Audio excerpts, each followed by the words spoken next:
Assalamu alaikum, brothers and sisters. Welcome back to another deeply rooted podcast. I'm joined by my co-host, Sister Iman. Sister Iman, how are you doing? I'm doing good, alhamdulillah. How are you? Alhamdulillah. Well, I'm doing really good today because we are going to be reviewing a debate, if I can call it that. It's not really a debate. Yeah. And the topic is, should Muslim men and women have equal access to education?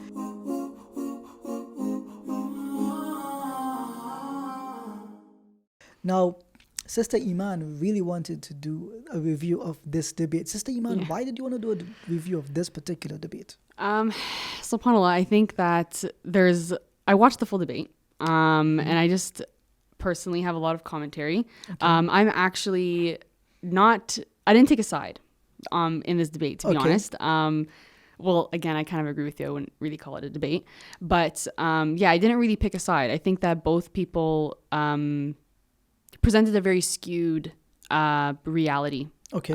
for their position anyway. So really the purpose of this video, and I guess we can just clarify our intentions right now, because we're not here to get involved in any type of drama or anything like that. We are Nope. merely here just to add productive Feedback. to the conversation that happened, because this is something that I think the Muslim community really needs to step over. I think that there's a lot of fitna in the community between men and women, based off of a lack of communication and a lack of understanding between all directions. It's not even just between men and women, but also within the Muslim community. There's lots of miscommunication between Muslim women, just because we're not talking to one another, really, and having honest conversations. So that was really the point of this Okay. episode, inshallah. Inshallah. But I do say did take a side in this debate, not in regards to the people, but in regards to the position. Should Muslim men and women have equal access to education? My view is yes. Do you take a position on this as well? Oh, okay. Well, if that's what you mean by position, then yes, I do agree. I thought you meant more so on the Like, individual's yes. argumentation.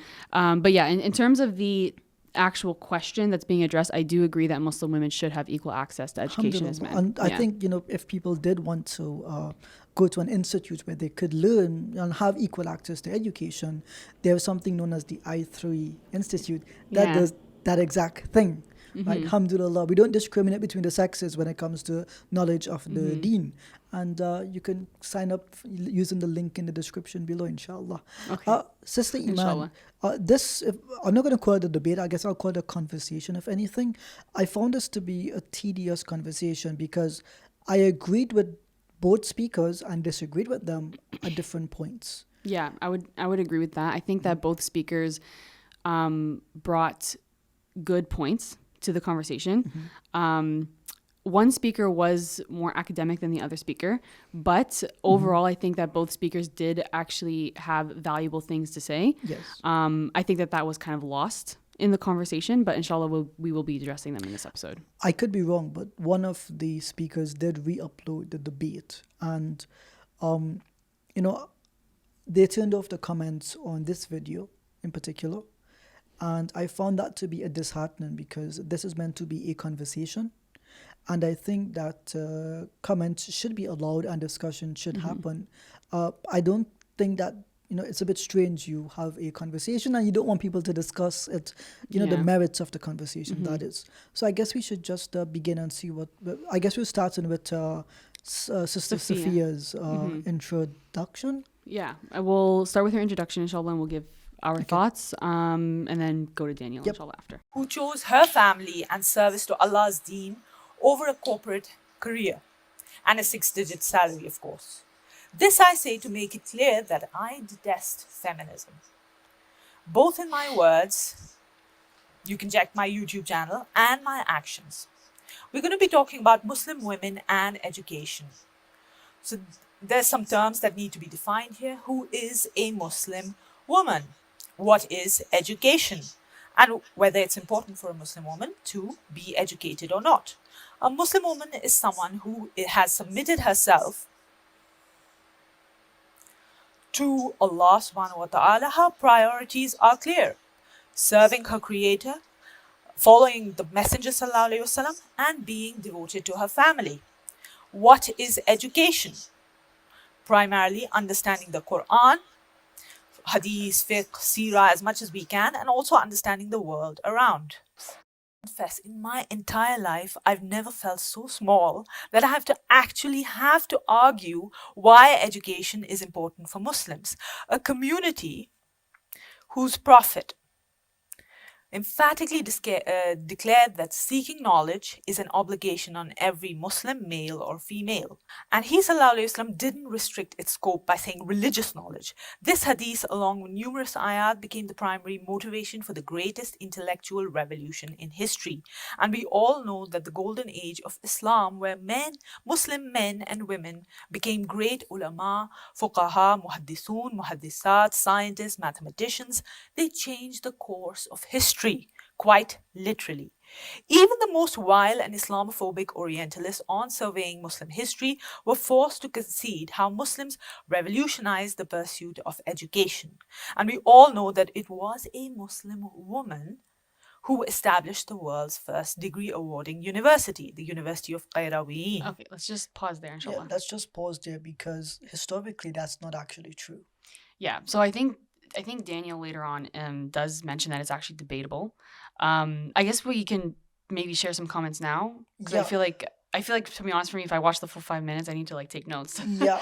So I guess if you want to No, maybe comment no. on Yeah, what she said so far. So far, this is known as argument by analogy, right? So she's speaking about the value of Muslim women in our intellectual history, but it doesn't help determine the question being asked.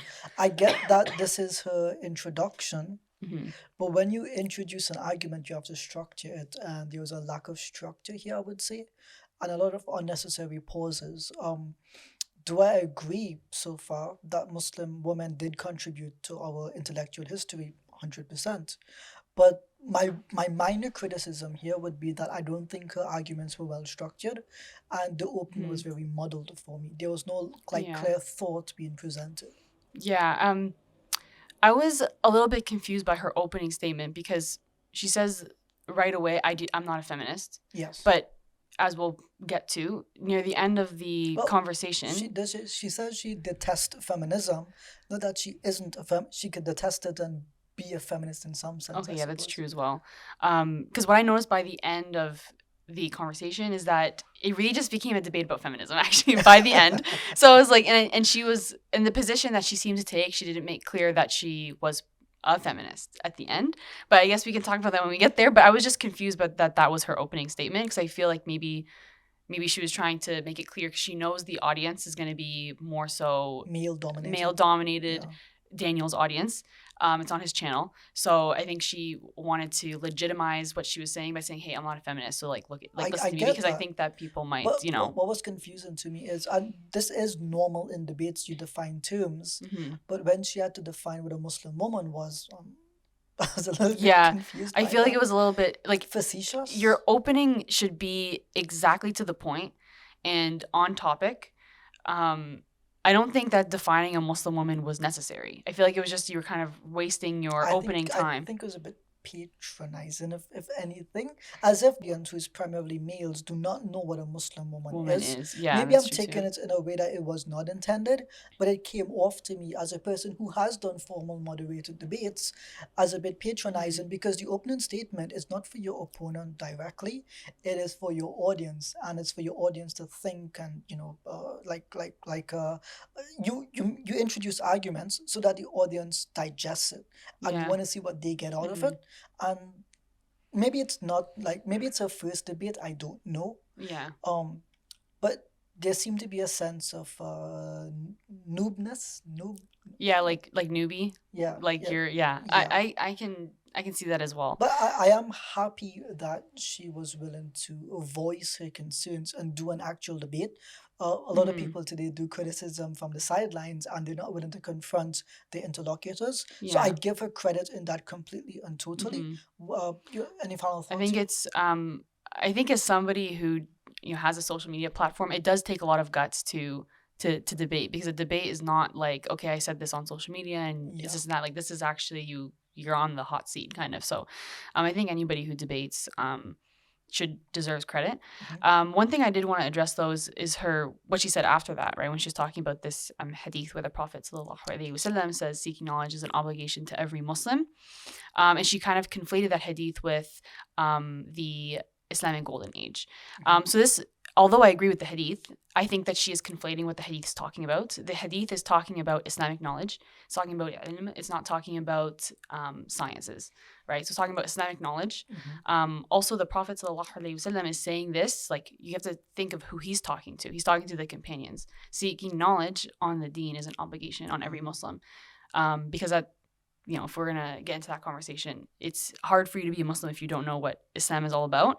The Islamic golden age was, a lot of Muslims are inspired to learn science and technology and math and biology and all that, but not from this hadith. Well, this is what confuses me because Like, I think she's conflating. yeah, I'm not sure of her background. Like, I think she claims to be a sheikha in some sense. I'm But not sure. but this hadith, you are correct. It speaks about what is found in the deen, and this is specific to your fard al-ain, what is personally obligatory upon each and every individual Muslim, as opposed to like everyone having to learn science and technology Yeah. in different languages. hmm So contextually, if she is someone who has studied hadith and she consulted a shah, a commentary on this, I would have liked to see that referenced in some way.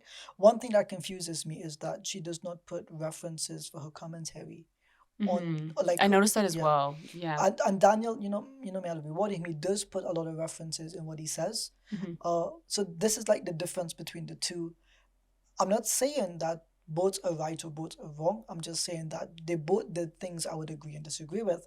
But I Mhm. think this sister, with all due respect, she omitted, I think, references that should have been used. And Mhm. I feel as if a lot of these arguments are from her own thinking, Yeah. as opposed to something that you would find from one of the traditional scholars. Yeah. I'm not sure her knowledge on Arabic. I think that she might have.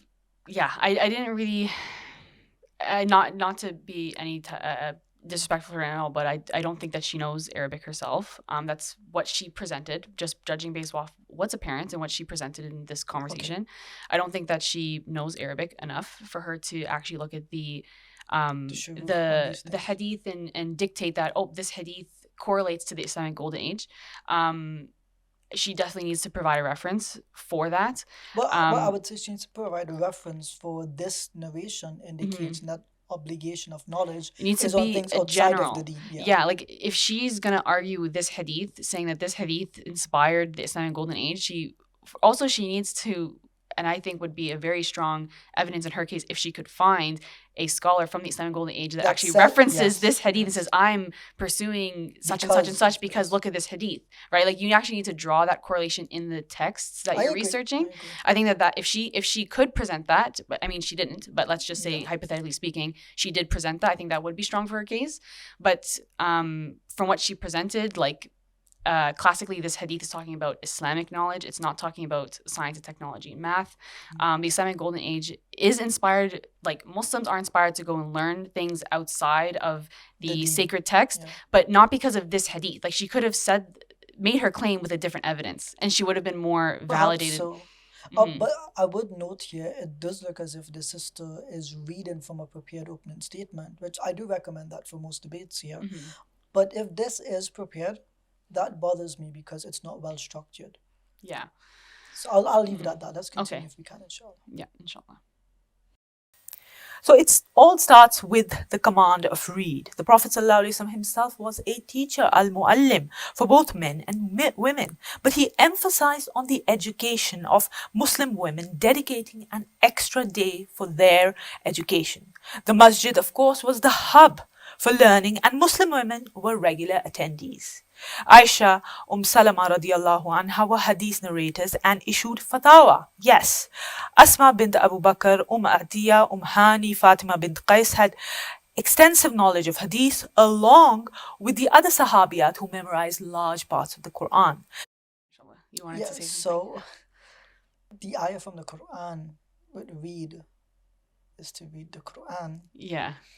I feel like this is a misuse of the ayah. I'm not trying to be picky here, but when we, okay, so I could be wrong, right? But our shayukh teach us that we don't misuse or misinterpret the Quran or the prophetic sunnah for the sake of winning an argument. Yeah, and I Yeah. feel like I think the sister, with all due respect, is seeing the word knowledge and read and is generalizing the meaning here when there is a specific religious context, dini Yeah. context to these terms and phrases. And I feel as if they've been taken out of context. This is why I don't believe that she's actually like studied under a sheikh or has an ijazah to teach these things, because Yeah. but again, with all due respect, I'm happy that the sister is willing to speak up, but you have to speak from a place of knowledge.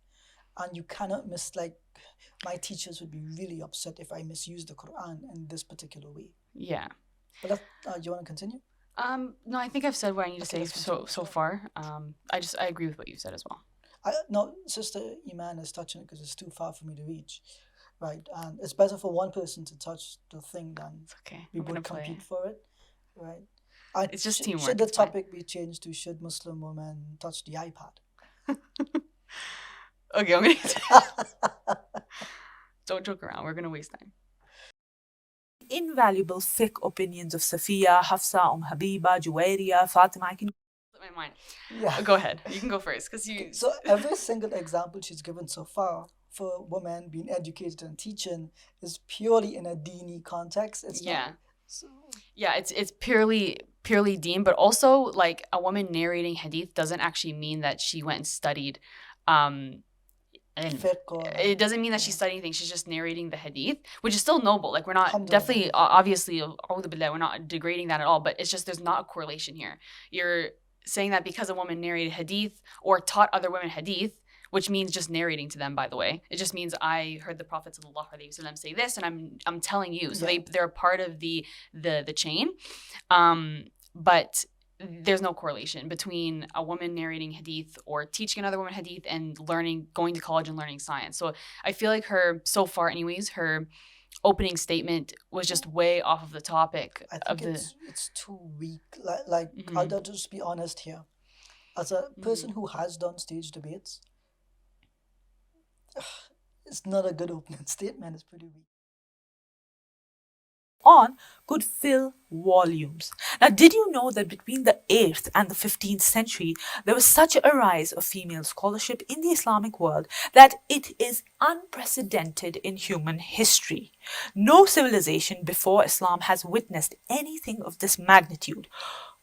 I'm talking about women, female scholarship, an upsurge, unprecedented upsurge in female scholarship. Now, all of the great imams, the four.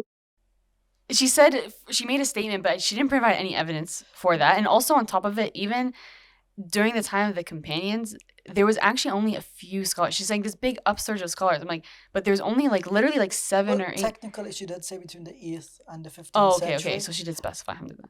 But she said that's incomparable to any other point in history.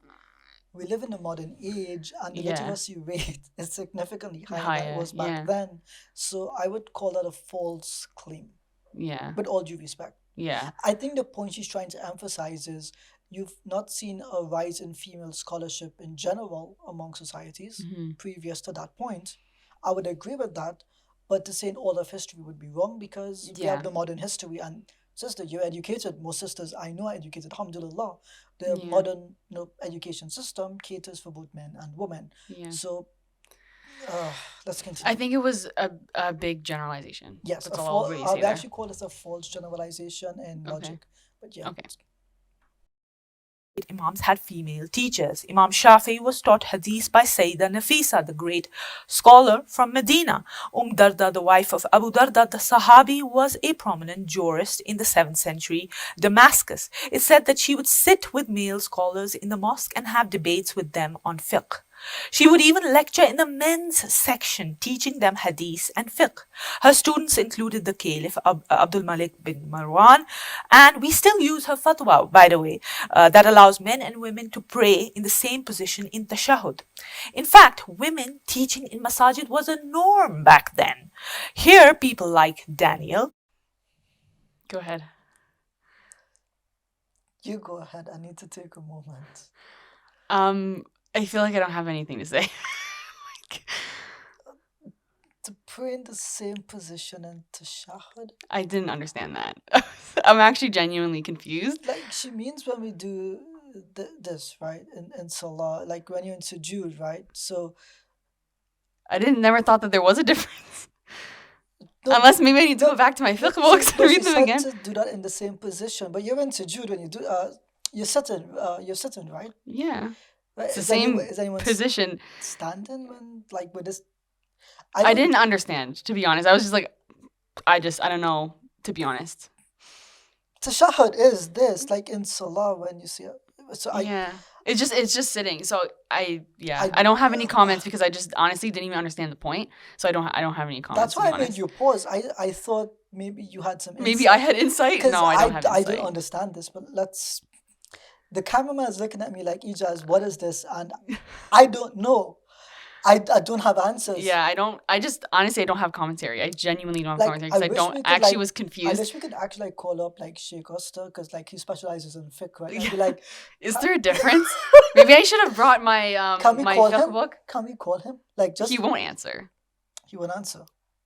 He won't answer. You're gonna actually call a sheikh. I What's wanna- that show? What's the show? Jeopardy? No. Wants to be a millionaire. Yeah. Call a We're gonna friend? call a sheikh to answer this question for him. Like I'm actually Is there a curious. difference? Like I'm actually curious about this. I can be corrected live. I don't know. If he answers, I'll be shocked. He won't answer. He's too busy. You're in a bet. We're not allowed to Okay, I'm gamble. gonna bet he ain't gonna answer. Yeah, No, she we're makes it seem as if because of this fatwa, this is why we perform this action in salah this particular way. Yeah. If we could rewind it, you can hear that. Go back like 10 seconds. Would men and women to pray in the same position in tashahhud. She'll use her fatwa, by the way, that allows men and women to pray in the same position in tashahhud. In fact, I literally women am so. You know that meme where the girl's like, it's all the mathematics here, and she's like, Yeah, that's me. I don't No, know. that's me too. But as a man, just to be clear, Yeah. you gotta be specific with these things today. Okay. That claim. I just No, but she's actually reading off of something. So Yeah. I'm actually curious, sister, if you're watching this video, and I hope you do, inshallah.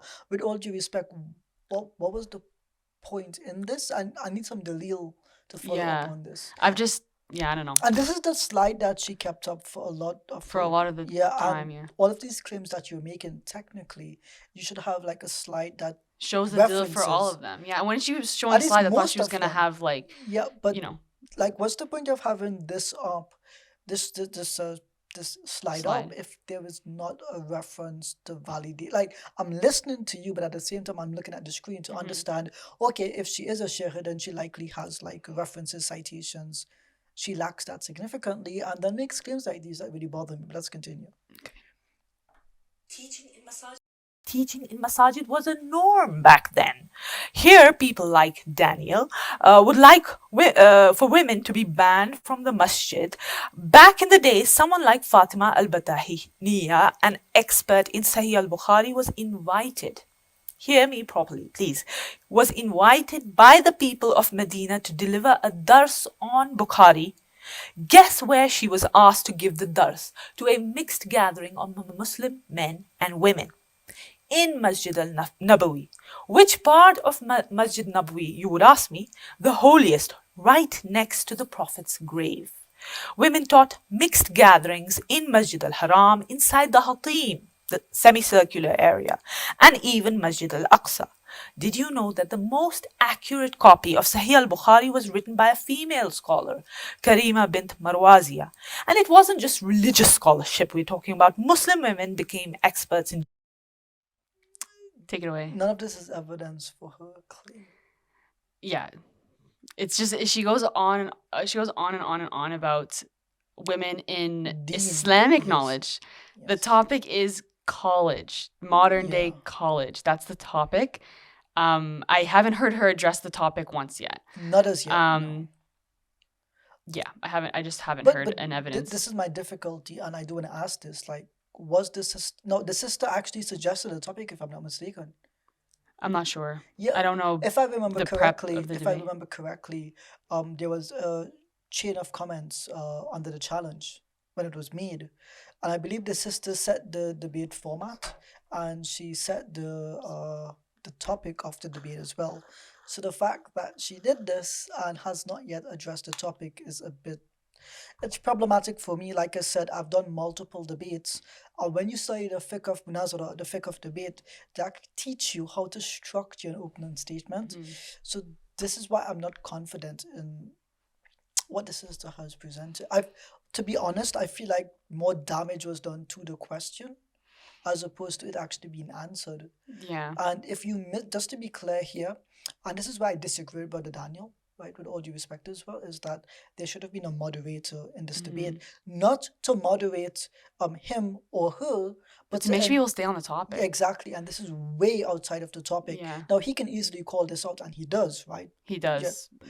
But it's not as like efficient, I think, or formal. I think that there should have been a moderator as well. It's better if there's a moderator to say this is out of topic. Keep it more neutral. Yeah. Also, like, I feel like, and we've seen it a couple times now, there, like, as a reminder to the viewers and to us first and foremost, like when we speak to one another as Muslims, we have to have adab. Like, I don't know, I don't watch all of Daniel's content. I've seen a few things here and there. I've never seen him once say that he wants to ban Muslim women out of the masjid. I've never seen him say that. I don't know if he has said it. I'm not aware. I'm not aware of it. But if you're going to say someone said something, you just do need to bring a reference for that. It just seems, from my perspective, again, I haven't watched all of his content. I've watched a few things here and there. But if he did say this, it would have been nice to say where he said it. Well, she should have. This is the thing, though. Like, this, again, with all due respect to the sister, when you have slides up, you kind of want to show people what you're speaking about, and that's absent here. And I would point out here, she does speak down about Daniel quite a lot throughout her opening statement. I don't believe that Daniel does this directly about her in his, but I do get the sense that there is some animosity behind the scene. That's pretty public too, I'll be honest with you, on the comment. It's pretty public. But when you debate a Muslim, this is a fellow believer. I can't be derogatory, I can't be disrespectful. And at some point, memes are shown about Daniel by the sister, which in any fairly moderated debate, in any Islamic debate, would not be allowed. Would just be disqualified, and the conversation would end at that point. Yeah. And this is why I don't feel as if this sister did study at a madrasa or something, because that adab, like you said, and the akhlaq behind it seems... Now, this might seem like, if you're watching, that I'm overly criticizing the sister. Perhaps someone might say that, and someone might say it's a first debate, public debate, whatever the case may be. But the sister did offer herself up for this debate, and when you do things in public, you invite feedback, and that feedback can only be determined by the way that you carry yourself and what you present. So, I mean, to be clear here, I didn't actually I didn't suggest that we should do this review. Episode. It was actually Sister Iman. And it's not because I disagree with it, it just didn't occur to me that we should. And so when Sister Iman suggested it, I said, yes, let's do it. But I knew that there would be a lot of criticism towards the sister. You have any thoughts to add here? Honestly, I think that you've said... Too much. Really? No, I think that you've said what I need to say. No. Okay, just being clear on that. No, it's okay. I just wanted to actually add is that you can tell when somebody's studied when they have adab and akhlaq. Like, that's the first thing you go over when you study ilm, right? At any level, right? Even if you're a beginner, it doesn't matter. The first thing you study is manners, and manners to the text, and manners to fellow people. And to your teacher, like... Until your teacher, strict about that. It's like, no, like there is a certain respect, because we're not here to learn the deen so that we can wave around a piece of paper and put it on a wall. We are doing this for the sake of Allah subhanahu wa ta'ala. So if your manners, like if you don't have that foundation of manners towards the text and approaching the text with humility, you know, you're going to inhibit your own learning. And also it does take away some of your, or potentially your barakah from what you're doing. And credibility. Exactly. I agree. So, I just would have liked to see that more here. It's like, it's actually not often we see two Muslims debating something. And I think, to be honest, with all due respect to both of them, I would have liked to see a better representation in by both, because there's non-Muslims watching this video. And I'm like, there should be a level of manners and composure when two Muslims are talking about something. I do think that Daniel was more composed than the sister. I agree. I think that he was more composed, but I think by the end of the conversation, things did loosen up a little Unraveled a bit. little bit. A little bit. But regardless, I think both speakers could have improved Okay. on their I accept presentation. that. Yeah. Geography, astronomy, mathematics, medicine, names like Lubna Cordoba, Maryam Astrolabia, Sudaita al-Mahmali, all of that. The Sahabiya who were experts in medicine, we know Aslamia, Mata'a, Kabsha, Hamna, bint Jahash, Mu'atha, Ama'ima. I can go on and on and on. Now, a woman, Rufaida Aslamia, had a tent next to the Prophet's mosque, where she would treat the wounded and conduct surgery. Now, many historians, including George Sarton, She keeps going with the same. Okay. No. Like, again, if it's not on topic. And may Allah bless those women, very educated women, but what does that have to do with women having equal access to education in 2022, which is the topic? So if we were to actually be participants in this debate, right, the first thing you would go to is, what do the fatwas say on this particular topic? I don't believe there's any fatwa from any major scholar that says that women should not have access to education, whether dini or otherwise. Right? There was some criticism in the way that education is accessed, like mixed gatherings, these types of things. But for the vast majority of the Muslim and Arab world, there are separate classes for separate people, or within classes there's a physical separation and both people benefit from the same teacher. Those would be the fatwa, those would be the texts that I would speak on and use as an evidence, because it's about college, it's not about madrasa, it's not about like stuff that's like the foundations, like it's not about going to the masjid, the basics. This is we're talking about college. This is like you're gonna go get a full degree on some secular trade or knowledge or something. Something that's science outside of the deen knowledge. That's like, what it's about. Physics or chemistry, something like that. So let's go to Daniel's, inshallah. Okay, now I'll deliver my opening statement, inshallah. Starting time. Bismillah, alhamdulillah, salatu Alhamdulillah, I was blessed to marry my wife 13 years ago. We got married in college at Harvard. After the marriage, we sat down for one of our first meals together. At that point, we didn't really know much about each other. So we were just talking. And at one point in the conversation, out of the blue, I told her, you know what? I don't believe in women's education. She kind of looked shocked back at me, stunned, like I was from a different planet. Many of you watching this are probably just as confused as my wife was that night. But after I explained to her exactly why I don't believe in women's education and my Islamic reasons for this, she came to fully agree with me. I hope the same will be the case with everyone listening today. My position in this debate difference, Jan. It speaks to the skill of the interlocutor. Who is he addressing? The audience. And he makes that clear. He's not reading from a prepared statement. He's looking into the camera. He's addressing the audience as he speaks. And personally, like, if I have to speak on like how good this is, like just analyzing not what the contents, but rather the debate, manner, then this is completely standard, and it's what's expected. And you can see the difference in demeanor, the difference in confidence. And that's something that sways, and people don't realize this, but that sways an audience significantly. Already, I'm hooked on what Daniel has to say, brother Daniel has to say, and I'm interested in it.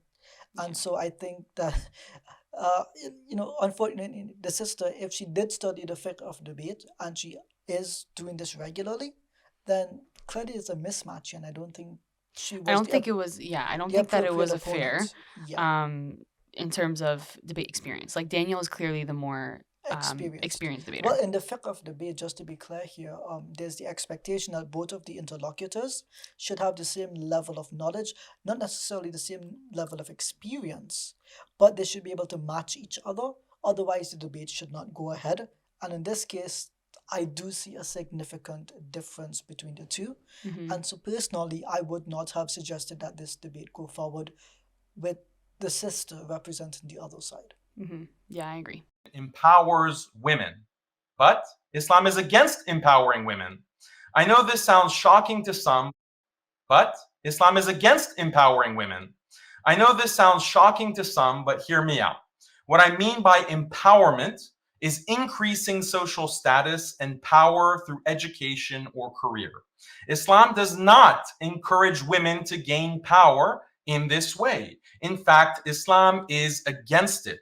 You won't find anywhere in the Quran, in the Sunnah, or the scholarly tradition where women are encouraged to gain power and status in society. I disagree. I disagree. Yeah, I disagree. The reason I disagree is because first of all, I think he actually debunks himself in his own statement, because he says you don't find anywhere in the Quran and Sunnah that it encourages this. Nor does it discourage it. So how can you say that Islam is against it when there's nothing to be against it?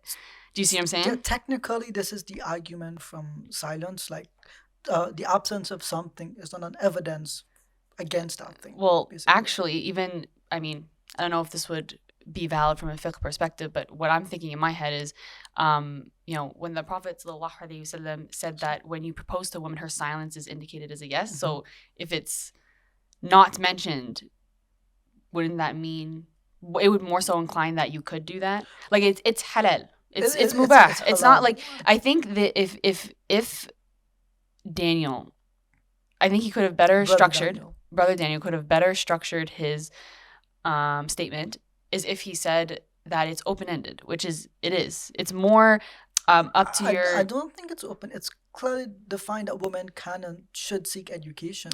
Yeah, but what I mean by open-ended... No, I'm addressing specifically what he said. Okay. He said specifically that Islam does not empower women, and that Islam does not encourage women to gain power through education. That's what he said. He wasn't talking about education. He was talking about empowerment.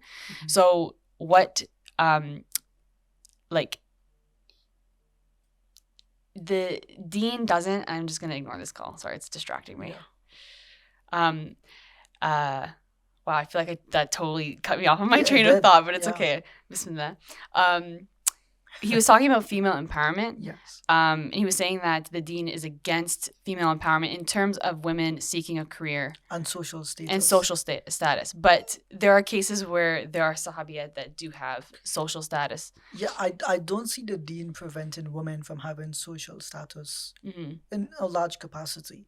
Yeah. I think what he's trying to say here is that if it inhibits the role that women must have in an Islamic society, I think that's the argument he's going for. But what he's presented thus far doesn't exactly cohere with that claim. So I'm interested in seeing what does he present next yeah, I think he needs to. I think he does need to speak a little bit more. But based off of what he said, he jumped to the conclusion that Islam is against, it's anti women having a career. But that's not. Maybe he does provide dalil, maybe. But from what I remember, I don't think so. But it isn't presented. But what I would point out here is that the sister's slides are still up. Yeah. And it makes it a bit awkward because I'm sure Daniel has references he would like to show us, and I would have liked to see that as well. But let's continue. I think this is why, again, it's important to have a moderator to remove the slide. But I mean, Daniel is the one who's controlling the... I get that. So, I mean, he could have, but again, we're just gonna... I don't know. Don't know what goes on behind the scenes. Does this mean that there weren't rich or powerful women in Muslim society? Of course, there have been many such women, but they had power by means of marriage, or through family ties, or through inheritance. And no matter how powerful these women were, they were still under the authority of their male family members or male political authorities. But when we does not mean that they're not under the authority of their husbands or their family members. Women can have social status, but at the same time still be obedient to their husbands. I don't see this as opposite things. It just seems to be like they're within the same category, just in a different hierarchy, as opposed to them being opposite things that oppose each other. I don't agree with this particular statement. I don't agree either. And I feel like it's also kind of generalizing because, like, okay, technically a girl on social media has social status, right? Did she get social status because she went to school? Like, not necessarily, right? No. I just feel like he's indirectly saying that women shouldn't have social status at all, which is, I don't know, like, I don't see, like, the point. Do you know what I mean? Like, what's the big deal if a woman is a role model in her community for other women, right? Because that's really what it kind of comes down to. When you're a woman who has social status, you're going to be a role model to other women. And I think it's detrimental if women don't have role models. I think it's probably one of like the biggest things our community is lacking. We really need role models for sisters. And to be clear, having social status does not mean something negative. Yeah, Like, it's actually a good thing. yeah. It's actually the nusra.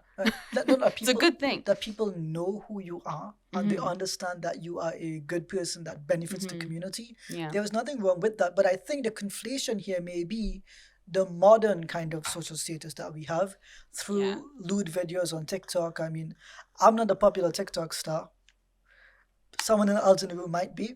But I'm not. But the vast majority of, like, to be honest here, the vast majority of women on social media that do have social status aren't using their education. They're using other things. Yeah. So I get the negative association with social status today, but in the past, I don't think it's a fair assessment. But even, so like a lot of women today who have social status don't have social status because of their education. No. They have, I agree, they have social status because of something else. So I think there is definitely a conflation between the two things. Again, like she was conflating a lot, and I feel like he is also conflating a lot. So let's see what else he has to say, inshallah. About women's education today, we have to realize what women's education means. When feminists push women's education, what they want is for women to gain power so they can be equal to men. Feminists want women to gain power in the family so that they can be equal to their husbands. Feminists want women to gain power in society so that women can be equal to men in becoming presidents and prime ministers. That is the purpose of pushing women's education. But not all of women's education is feminist education. Also, I think the context here is a Muslim context, right? Like, I understand where he's coming from a feminist context, sure. But the vast majority of Muslim women, even though I recognize that feminism is a problem in the community, it is, and I recognize that. But the vast majority of the ummah is in the East. And most women go to school in the East not because of feminism, not because of female empowerment, right? I just feel like in this whole debate, I feel like it lacked actually contextualizing the reality on the ground for people from both sides. Actually, not even just him, her too. But he did, to me, he did tell us the perspective he was speaking from, because he's speaking from an American perspective where he and his wife went to Harvard University. So in the Western world, which, we live in the Western world, I've gone to Western University, right? I get the point he's trying to say here, but still, I don't think feminism is forced down the throats of most women in all of their university education. Actually, there's women who go to university and leave feminism. Yeah. That happens to, and that's like I've heard non-Muslim women. They're like, because they actually experience the world. Like a lot of women who are like the strong feminists, and I mean like the very rebellious, the gung-ho feminist personality. A lot of them are really young women, like teenagers or in their like early 20s. And nothing against the sisters or anything, but it's like your perspective will change when you experience life. Yes. A lot of women who are like, I want this big career at like 19, 18. I'm like, okay, well, maybe work a full-time job first, see what it's like, and then decide if that's what you really want. But some women just go all in from a young age, and they realize those things later. And I think that's something that Daniel addresses a lot on his page, is like women are being lied to and stuff. So I understand. I don't deny that. Yeah, I don't think I see where he's coming from that perspective, but and I do appreciate how he set his terms. Yeah. He's like, this is what I view as empowerment. Although I didn't agree with that statement, he set his term. Qualification of your terms. Like you clarify the terms which would be contentious. You don't clarify the terms which everyone accepts, like Muslim woman. Yeah. Just point that out. Yeah. Okay. But one of the things I would point out here is that a lot of Muslim sisters who go to university, and they enter university from having a feminist mindset, they do face a burnout where they're in like their second year or their third year, and they realize this is not for them, and they prefer to have a family life and to be a stay-at-home mom, which is, you'll see many sisters reach second year and drop out to get married and have children. Yeah, or they go to university to find a husband. Yeah, but a lot of sisters do. Yeah. I'm not saying I did.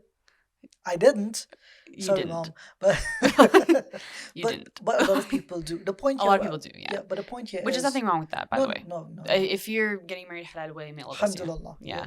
As long as you meet them in a halal place is the most Yeah. important part. Yeah. If you're meeting them on Tinder, we need to have a conversation. Yeah. So Inshallah. so here I don't necessarily disagree with everything that Brother Daniel says, but again, I don't see that it's relevant to the topic itself Mhm. because Muslim women can go to college without having feminist ideologies imposed on them. For example, in Saudi Mhm. Arabia, in Egypt, traditional, what we would consider traditional Muslim countries, Mhm.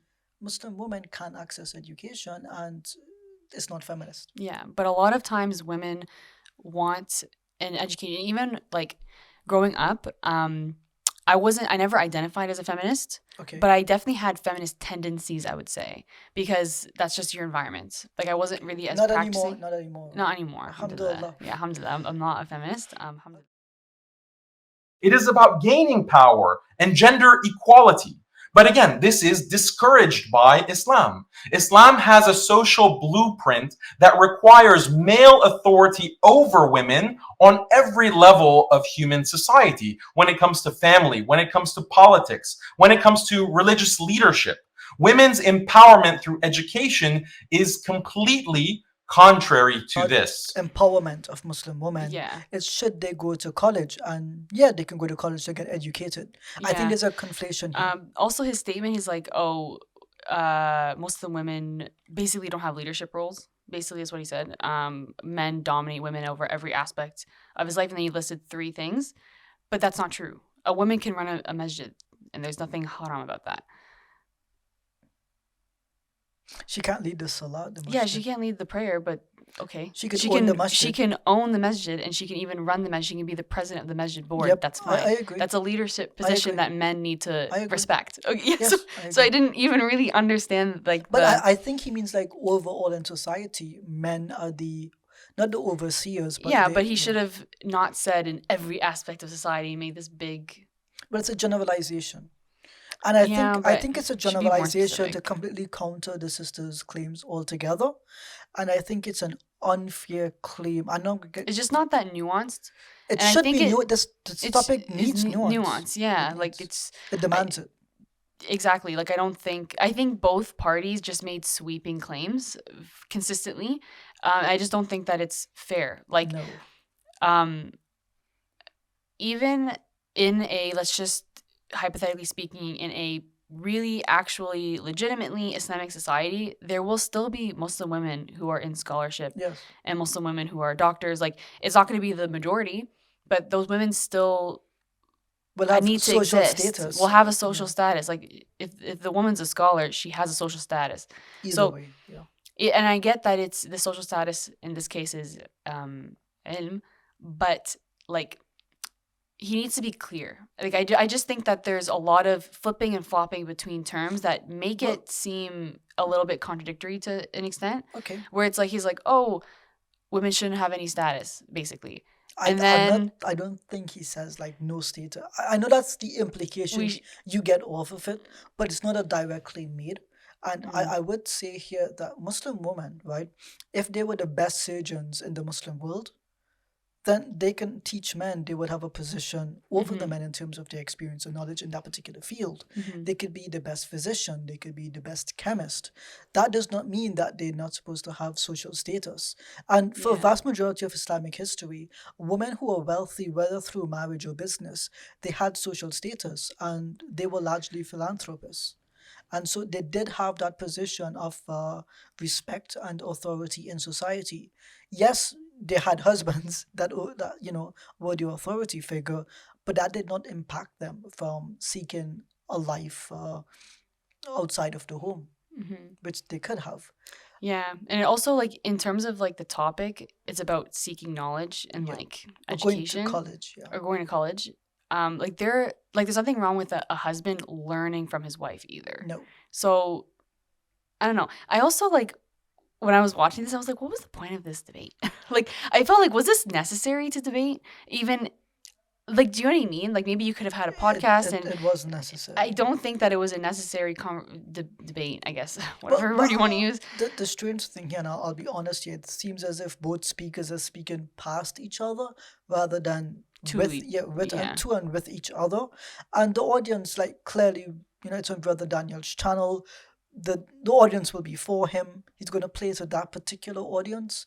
But I think for those of us who might have slight differences of opinions, or we don't see eye to eye on some of the claims being made here by the brother, respectfully, this debate was not needed.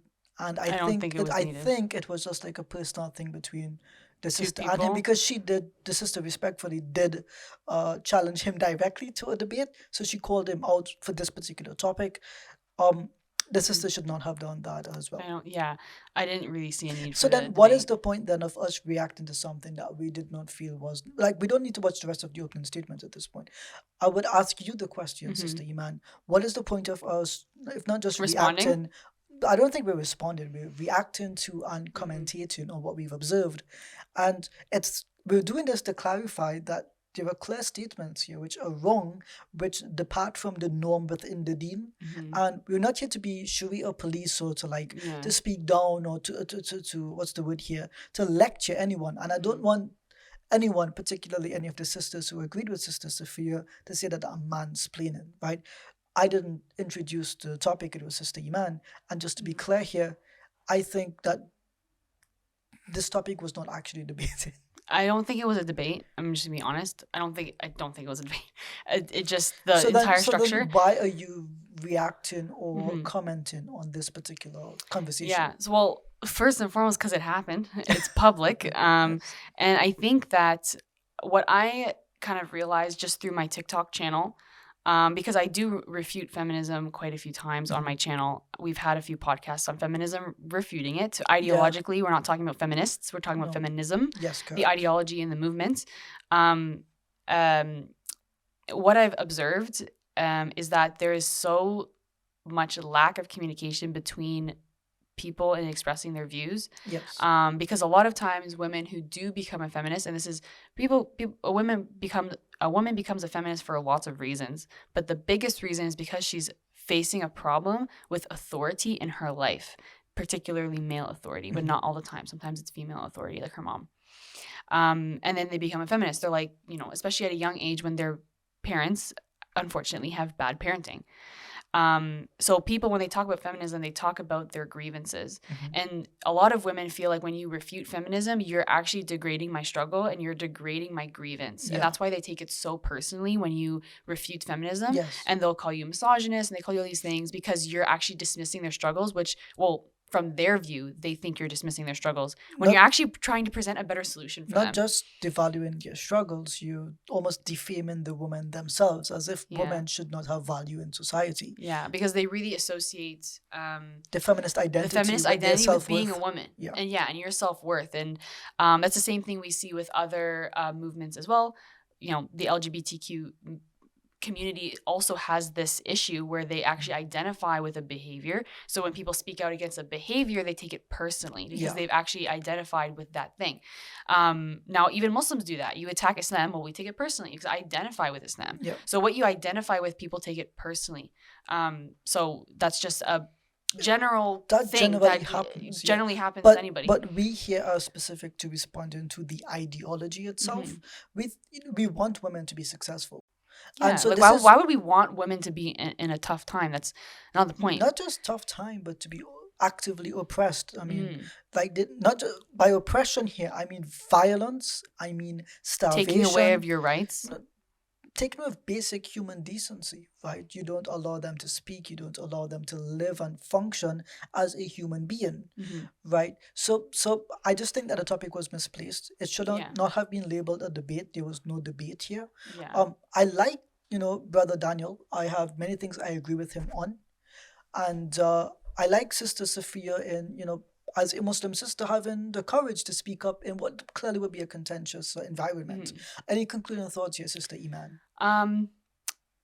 Because we have to wrap up. Yeah, we do have to wrap up. The cameraman's computer is dying, so we have to wrap up for his part fault, one. Not ours. Yeah, it's his fault. Honestly, so far, yeah, definitely not a debate. I think both sides make a lot of they have a good angle, and I can see when I kind of give them the benefit of the doubt. I can see kind of where they're coming from, but I just don't think both sides presented their side properly. I don't think that this conversation was even necessary. I think that if they wanted to discuss something else, I think they could have. I think a wonderful debate to have with between Muslim women who are also feminists and Muslims who are not feminists is actually, well, let's talk about the solution for Muslim women and what is a better solution. I think that that is a meaningful conversation to have. But talking about women pursuing college, I don't think is relevant, because even Daniel later on, and obviously we can talk about this in the second episode. But claiming that a woman's religiosity goes down just because she's studied in biology is not really a correlation. And even Daniel actually recently posted on his Telegram channel that there's actually been an upsurge of religiosity in the Arab world. Alhamdulillah. But feminism it just doesn't should contradict that. And feminism should technically, but he also goes on later to talk about trends and not current statistics. Okay, yes. So he does talk about that. But we're good there. So I think that that's all I really have to say for this section. You can add your thoughts, inshallah. So I think I said what I wanted to say, and I appreciate that you raised this video, and it's good that we can have this conversation, because while it's one thing to be a partisan on either or side cheerleading for one of the speakers, we're not doing that. Nor are we condemning both speakers blanketly and disparaging them. But it's nice to have a neutral analysis of what both presenters had to say. And we encourage our Muslim brothers and sisters to seek education, and you can do so by joining the I3 Institute. We'll have the link down below. Thank you for joining us today on Deeply Rooted, and we will see you next time, inshallah. Assalamu alaikum. Be sure to like, follow, and subscribe to the I3 Institute. And if you'd like to support us, you can do so at the i3institute.ca/donate.